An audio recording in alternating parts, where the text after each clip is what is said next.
Pangamba na hindi na muling makakita. Ito ang dala ng unti-unting paglabo ng kaliwang mata ng 52 anyos na si Nanay Salome. Yung kaliwang mata ko po, malabo na po siya, para po siyang may usok. Lahat po ng kaliwang mata ko po.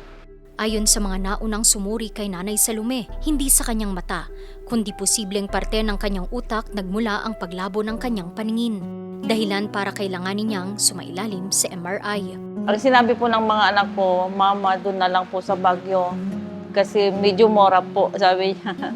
Kasi kung doon po sa Villaflor, ang nagpa-quotation po ko nasa 30,125 po. Hindi po namin kayang bayaran po yun.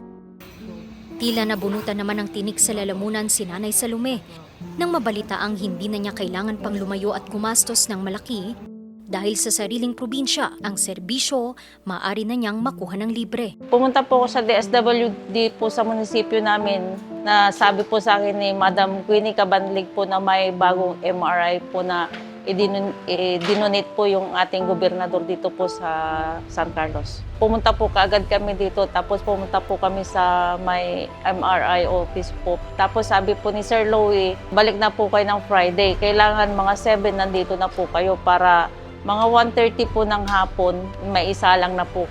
2025, sinimulang iset up ang mga MRI machines. Sumailalim naman sa mga trainings ang mga mangangasiwa nito. Nag-volunteer akong mag-undergo ng training kasi interesado ako kahit na anong makina ang ipahawak sa akin. Matadagdagan yung training at pag-aaral. Pebrero ngayong 2026 naging fully operational ang naturang serbisyo. Ang mga pasyente, mahigpit ding minomonitor sa mga ospital para masigurong tuloy-tuloy at maayos ang kanilang gamutan. Naging daan din ang Gikonsulta program ni Pangasinan Governor Ramon Monmon V. Gico III para maiparehistro ang mga Pangasinense sa PhilHealth Consulta program na daan para makuha nila ng libre ang pagpapa-MRI. Ito yung sinasabi ni Gob na innovation.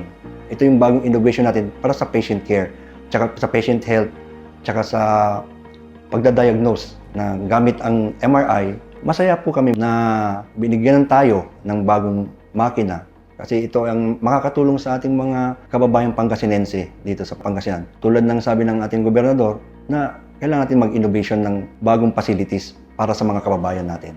Tulad ni Nanay Salome, dagsaan ng mga Pangasinense sa iba't ibang ospital sa probinsya para makakuha ng MRI. Nagpapasalamat po ako sa ating mahal na gobernador at meron na po siyang mga aparato po na binibigay po dito sa ating ospital dito sa ating probinsya. Napakalaki pong tulong sa aming mahihirap po. Hindi na po kami malalayo sa ibang lugar para magpa-test po ng MRI. Isa lamang ito sa mga programa ni Governor Ramon Monmon V. Gico III para masiguro ang malusog na Pangasinan. Ang Pangasinan Provincial Hospital ay ang galing magpagaling. Dahil naniniwala siya na ang malusog na mga kababayan ay patunay ng isang maunlad na lalawigan.